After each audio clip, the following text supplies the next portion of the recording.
Hey there, and welcome back to Rise and Thrive. I'm Shay Blackman, and if you're new here, welcome to the space where we talk about what it really takes for Black women to lead with excellence in corporate America. Not the sanitized version, not the advice that works for everyone except us. The real strategies that move the needle. Now, I want to ask you something, and I need you to be honest with yourself. When was the last time someone at work looked you in your eyes and said, "Thank you, I see what you did there, and it mattered"? And I don't mean the generic "good job" email that clearly went to 12 other people. I mean real specific recognition for your actual contribution. If you're struggling to remember, you are not alone. Gallup's latest data tells us that 65% of employees haven't received any recognition in the past year. 65%. And here's what that statistic doesn't capture. For Black women, that number is even more devastating because we're often doing exceptional work while navigating additional layers of complexity that go completely unseen. Last week during Thanksgiving, while many of us were balancing family obligations, holiday preparations, and yes, those quick work requests that somehow always find us, I spent time reflecting on gratitude. Not just the turkey and stuffing kind, but the strategic kind. The kind that actually transforms organizations and careers. And that's exactly what we're unpacking today. Because here's what I've learned in over 24 years of HR leadership across manufacturing, automotive, and healthcare. Gratitude, when done right, isn't soft. It's one of the most strategic tools we have. But for Black women, it comes with a catch. We have to master both appreciation and boundaries. One without the other will burn you out or hold you back. So whether you're a leader looking to transform your team's culture, or you're navigating a corporate space where your contributions feel invisible, this episode is for you. We're covering 5 powerful insights from last week's content, and I promise you, by the end of this, you'll have strategies you can implement tomorrow morning. Let's get into it. The theme for last week was Thanksgiving reflections, but not in the way you might expect. We explored how gratitude intersects with leadership, recognition systems, boundaries, engagement, and strategic investment. 5 articles, one unified message. Appreciation is a competitive advantage, but only when it's authentic, equitable, and sustainable. And here's why this matters specifically for us. Research from Catalyst shows that Black women receive less credit for their ideas, have their expertise questioned more frequently, and have to work harder to receive the same recognition as our peers. So when we talk about grateful leadership, we're not just talking about being nice, we're talking about fixing a broken system that's been overlooking our excellence for far too long. Let's start with the business case because that's what gets executive attention. Monday's article, Grateful Leadership, the Competitive Advantage of Appreciation, laid out some numbers that should make every leader pay attention. University of Pennsylvania research shows that grateful leaders see a 50% increase in team performance. 50%. And here's the flip side. Gallup reports that 79% of employees who quit their jobs cite lack of appreciation as a key reason for leaving. When you consider that replacing an employee costs anywhere from 50% to 200% of their annual salary, well, the math speaks for itself. But here's what I want you to understand, and this is something I dig deep into in my book, High Value Leadership: Transforming Organizations Through Purposeful Culture. Grateful leadership isn't about random acts of niceness. It's about building systematic appreciation into your organizational DNA. The occasional good job email or annual recognition dinner, that's not moving the needle. In fact, sometimes it's doing damage because it highlights just how infrequent meaningful recognition really is. Now, let me share something from my consulting work. There was a manufacturing company in Michigan, and if you know me, you know I've spent significant time in that sector. They were struggling with 40% annual turnover on their production floor. They tried everything: salary increases, signing bonuses, enhanced benefits. Nothing moved the needle. Then they implemented a gratitude-centered leadership approach. Supervisors were trained to deliver specific, timely appreciation daily, not generic praise, targeted recognition that acknowledged individual contributions and connected them to organizational impact. Within 6 months, turnover dropped to 18%. The secret? Employees finally felt seen. And that word, seen, is everything for us as Black women. How many of us have delivered exceptional results only to watch someone else take credit? How many of us have had our ideas dismissed in one meeting, then celebrated when someone else presents them later? That feeling of invisibility isn't just frustrating, it's exhausting, and it's exactly what grateful leadership addresses. There was a healthcare system in Detroit that discovered something powerful after implementing daily gratitude rounds. Many of their most innovative solutions were coming from Black women in middle management who had been consistently overlooked for advancement. Once their contributions were regularly recognized, promotion rates for this demographic increased by 35% over 18 months, not through quotas or special programs, through the simple act of seeing and appreciating what was already there.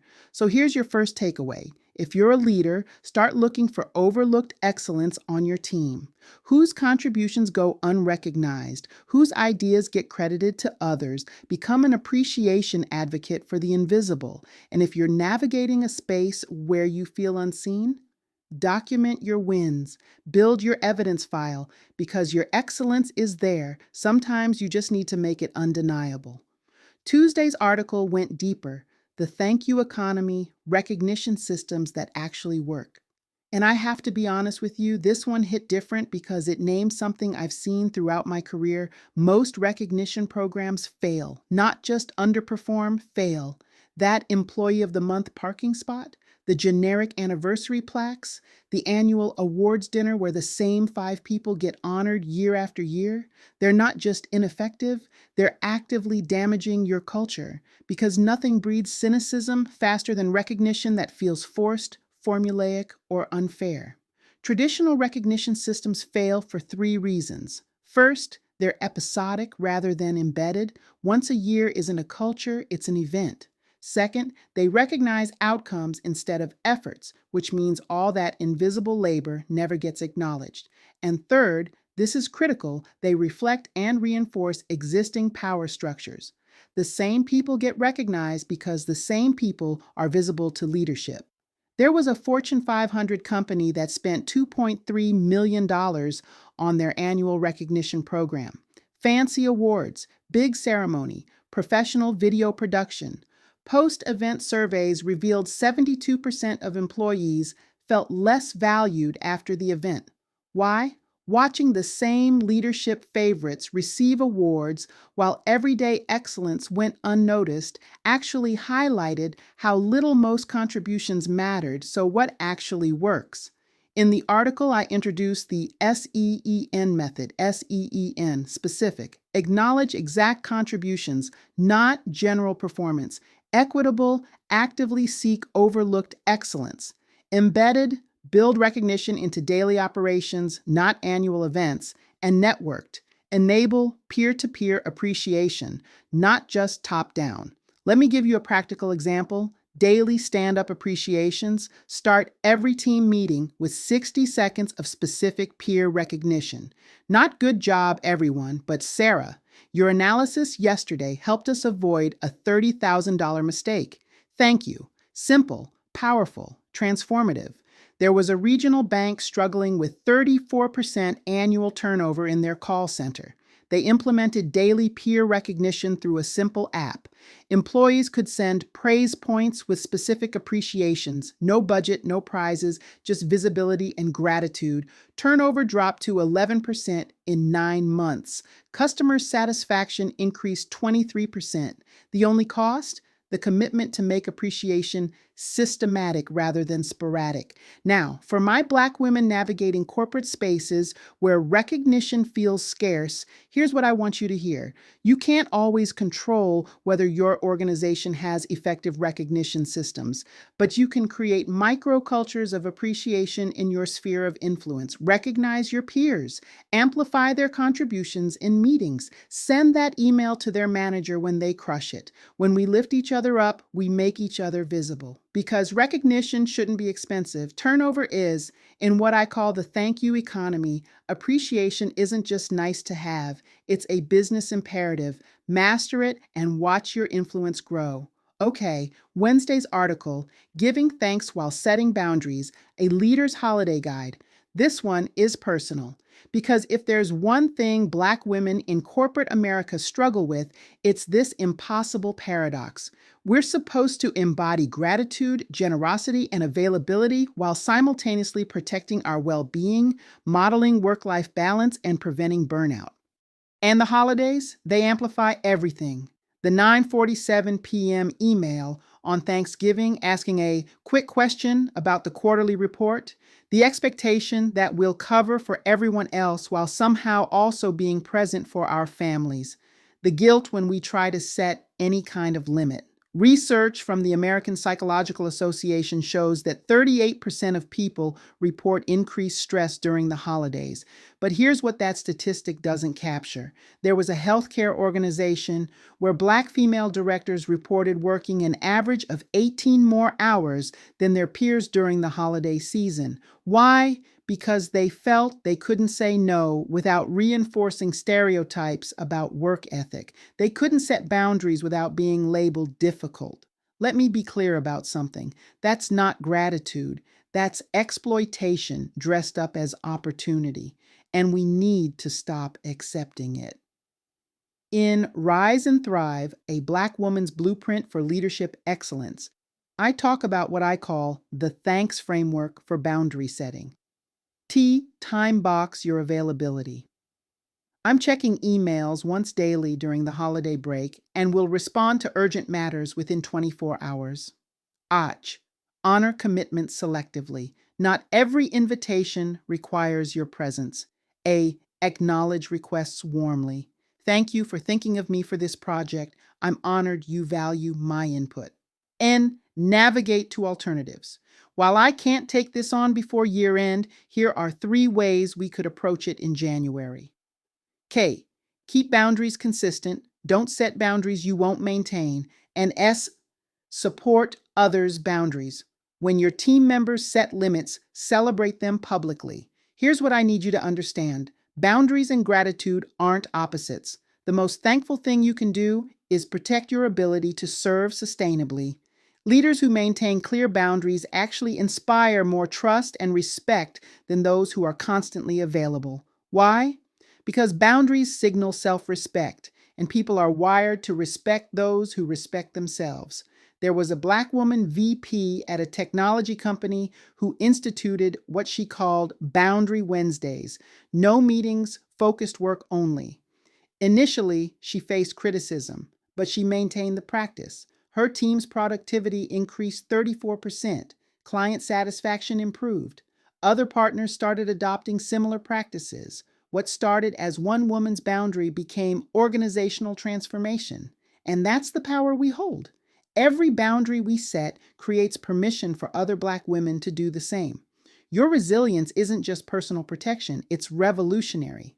Speaking of resilience, if you haven't downloaded my free Shield Resilience Strategy Guide, the link is in the description. It walks you through building strategic resilience using the Shield framework: self-awareness, healthy coping, internal resources, external support, learning orientation, and daily practices. Because navigating corporate America requires more than talent. It requires tools, and I want you to have them. Thursday's article, Grateful Leaders, Engaged Teams, the Culture Transformation Connection, is where everything comes together. Because here's the truth that might surprise you. The most powerful culture transformation tool doesn't cost a dime. It requires no software, no consultant-led workshops, no corporate retreat.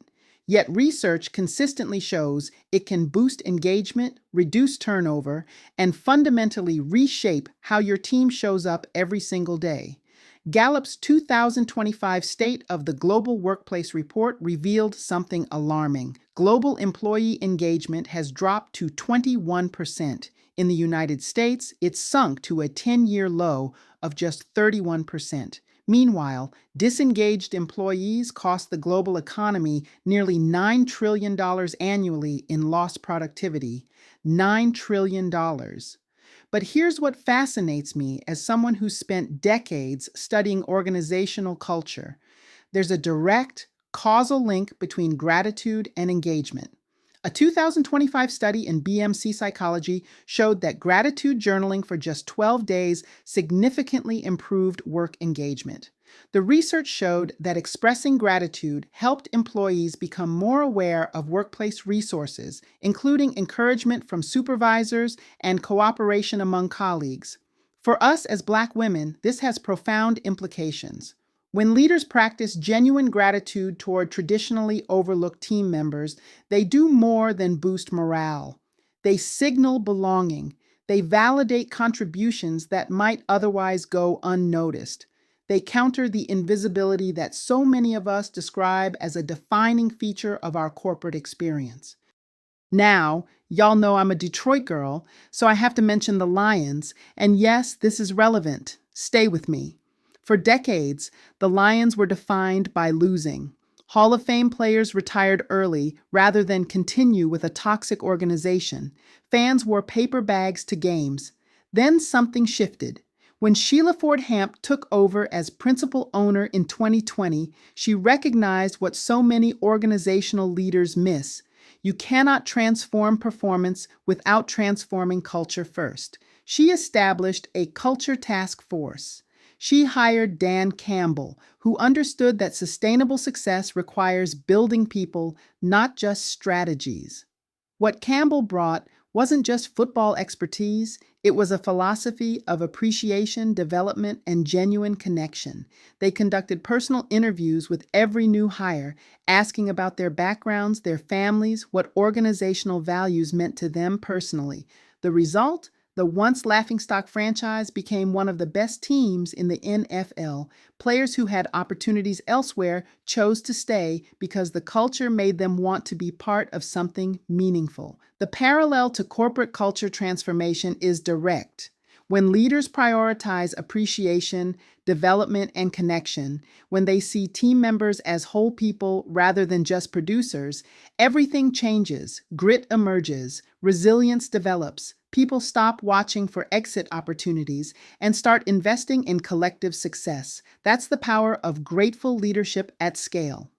Friday's article, Black Friday for Leaders, Investing in Your Team's Success Before Year End, brought a very practical challenge. And I'm going to be direct with you because the clock is ticking.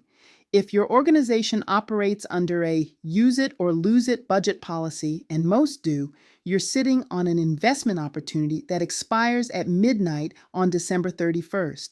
Those leftover training and development dollars, they represent unrealized potential, missed development opportunities, and a signal to finance that your department doesn't actually need the resources you requested. Here's what the research says. Companies that invest in training see up to a 17% increase in productivity and a 24% increase in profit margins. LinkedIn's 2025 Workplace Learning Report found that 94% of employees would stay longer at a company that invests in their development. Yet every December, leaders let thousands of dollars expire while their best people quietly plan their exits. But here's the equity imperative that too many year-end discussions miss. Who receives development opportunities matters as much as whether they exist. Less than a quarter of Black women feel they have the sponsorship they need to advance their careers. Only 24% of companies have created career development programs with tailored content for women of color. So when you're deciding where to invest that remaining budget, ask yourself, are your development dollars reaching everyone with potential? Or are they flowing to the same people who've always received them? Let me give you some strategic options. First, leadership development. Research from McKinsey shows that first-time manager training delivers a 415% ROI annually. Most organizations spend the majority of their leadership development budget on senior executives, leaving first-time managers under-resourced. That's a missed opportunity. Second, formal mentorship and sponsorship structures. Employees who have consistent manager support are significantly more likely to be promoted. But support doesn't happen by accident. Use year-end budget to create intentional connections between high-potential employees, especially those from traditionally overlooked groups, and senior leaders who can advocate for their advancement. Third, and this is smart, book training now, deliver in Q1. The end of the year is crunch time. Your people are closing deals, hitting targets, trying to enjoy the holidays. Smart leaders secure commitments in December for January delivery, capturing the budget while positioning their teams to hit the ground running in the new year. That coffee machine you're thinking about buying for the break room, it'll break down in 18 months. But the leader who learns how to have difficult conversations will navigate every challenge differently going forward. People development isn't a line item, it's a legacy. So let's bring this all together. This week, we covered 5 interconnected truths about grateful leadership. First, appreciation is a competitive advantage. Leaders who express genuine gratitude see 50% performance increases, and organizations that prioritize recognition retain their best talent. Second, most recognition systems fail because they're episodic, inequitable, and overlook invisible excellence. The SEEN method, specific, equitable, embedded, and networked, actually moves the needle. Third, boundaries and gratitude aren't opposites. The most thankful thing you can do is protect your capacity to serve sustainably. Use the thanks framework to set limits with grace. Fourth, grateful leadership drives culture transformation. When people feel seen and valued, engagement soars, turnover drops, and organizations become places people want to stay and grow. And fifth, your remaining development budget is an opportunity to invest in people, not purchases. Make sure those dollars reach everyone with potential, not just the usual suspects. Now, here's what I want you to do.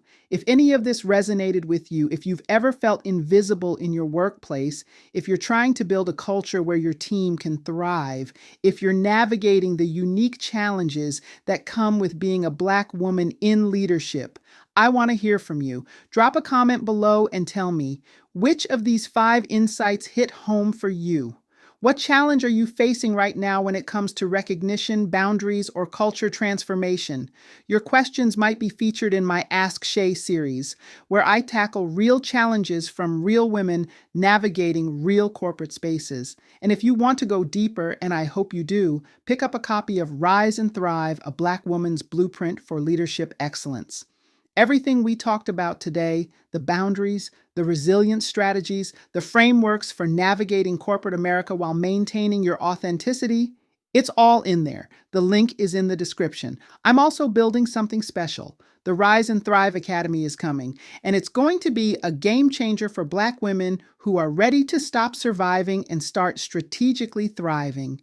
Get on the wait list now so you're first to know when doors open. And don't forget, download the free Shield Resilience Strategy Guide. It's your toolkit for building strategic resilience using the framework we touched on earlier: self-awareness, healthy coping, internal resources, external support, learning orientation, and daily practices. Because navigating these spaces takes more than ambition, it takes armor. The link is in the description. One more thing. If you're loving this content, check out my podcast, Unlock, Empower, Transform, which drops every Tuesday and Thursday. On the podcast, I focus on high-value leadership, transforming organizations through purposeful culture, the broader principles that help all leaders build exceptional workplaces. This Wednesday series, it's specifically for us, for Black women who need strategies designed for our unique experiences and challenges. Hit subscribe if you haven't already, ring that notification bell so you don't miss next week's episode, and share this with a sister who needs to hear it. Because when we rise together, we all thrive. I'm Shay Blackman, and I'll see you next Wednesday. Until then, lead with purpose, protect your peace, and remember, your excellence deserves to be seen.